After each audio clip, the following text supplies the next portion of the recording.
जय माता दी। आज हम आपको लेकर चलेंगे माता वैष्णो देवी के पावन धाम की ओर। माता वैष्णो देवी को शक्ति स्वरूपा माना गया है और यह धाम जम्मू कश्मीर के त्रिकुट पर्वत पर बसा है। हर साल लाखों भक्त यहां पहुंचते हैं और अपनी मनोकामनाओं की पूर्ति के लिए मां। कहा जाता है कि जब कोई भक्त सच्चे मन से माता को पुकारता है तो मां उसे अपने धाम तक बुला ही लेती है। यात्रा की शुरुआत जम्मू से होती है, जहां से भक्त ट्रेन या हवाई जहाज द्वारा कटरा पहुंचते हैं। कटरा से ही पैदल यात्रा शुरू होती है। कटरा का वातावरण ही कुछ ऐसा होता है कि हर तरफ से मां के जयकारे गूंजते रहते हैं। जय माता दी के नारों से मन भक्ति भाव से भर जाता है। यहां से भवन की दूरी लगभग 13 किलोमीटर है। यह यात्रा पैदल, घोड़े, पालकी या रोपवे से भी की जा सकती है। लेकिन असली आनंद। यात्रा शुरू करने से पहले भक्तजन मां का नाम लेकर संकल्प करते हैं कि वे इस यात्रा को पूरा करेंगे। रास्ते भर दुकानों पर प्रसाद, चुनरी और नारियल मिलते हैं, जिन्हें भक्त माता के भवन में चढ़ाते हैं। कहते हैं कि इस यात्रा से हर कष्ट दूर हो जाता है और जीवन में। कटरा से आगे बढ़ते हुए पहला पड़ाव बाणगंगा आता है। मान्यता है कि माता वैष्णो देवी ने यहां अपने धनुष से गंगा प्रवाहित की थी, जिससे भक्तजन अपने पापों को धो सकें। आज भी भक्त यहां स्नान कर शुद्ध होकर यात्रा की शुरुआत करते हैं। बाणगंगा से आगे चढ़ाई थोड़ी कठिन है, लेकिन भक्ति और जयकारों से कदम रुकते नहीं है। जगह विश्राम स्थल और प्रसाद की दुकानें हैं। भक्तजन रात भर यात्रा करते रहते हैं। मां के नाम की गूंज थके हुए शरीर में भी नई शक्ति भर देती है। आगे अर्धकुंवारी गुफा आती है, जिसे गर्भजून भी कहा जाता है। यही वह स्थान है जहां माता ने 9 महीने तक तपस्या की थी। यहां दर्शन करने से भक्त को नवजीवन प्राप्त होता है।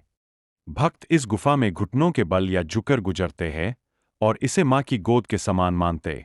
इसके बाद मार्ग पर बिजली की रोशनी और लाउड स्पीकर पर बजते भजन यात्रियों को ऊर्जा देते हैं। जगह लंगर भी मिलते हैं, जहां सेवकनी शुल्क भोजन कराते हैं। यह सेवा भावना यात्रा की आत्मा है।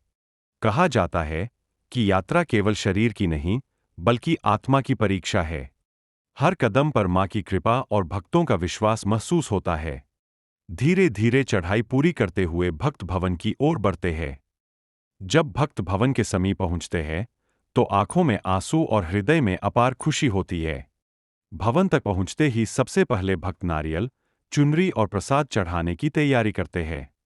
यहां कड़ी सुरक्षा और सुव्यवस्थित दर्शन की व्यवस्था रहती है, ताकि हर कोई आसानी से माता।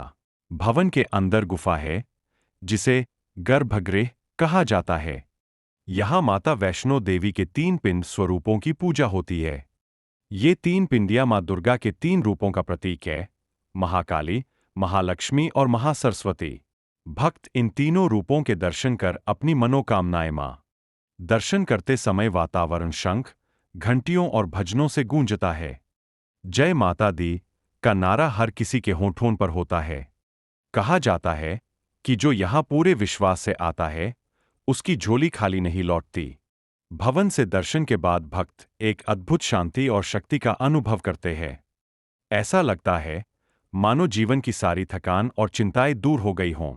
गुफा के बाहर भक्ति गीत, ढोलनगाड़े और भक्तों के चेहरे पर चमक सब मिलकर एक दिव्य माहौल बना देते हैं। यात्रा का यह क्षण भक्त के लिए अविस्मरणीय होता है, क्योंकि यह सीधे माता से मिलने जैसा है। हर कोई भावुक होकर बस यही कहता है, जय माता दी। भैरव बाबा का मंदिर भवन से लगभग 2.5 किलोमीटर की दूरी पर स्थित है। वहां पहुंचने में थोड़ी चढ़ाई है, लेकिन भक्त पूरे उत्साह से जाते हैं। कहा जाता है कि यहां दर्शन करने से यात्रा पूर्ण होती है और भक्त को मोक्ष की प्राप्ति होती है। भैरव बाबा के दर्शन के बाद भक्त मन ही मन माता का धन्यवाद करते हैं। इस समय हृदय में एक अजीब सी शांति और संतोष होता है।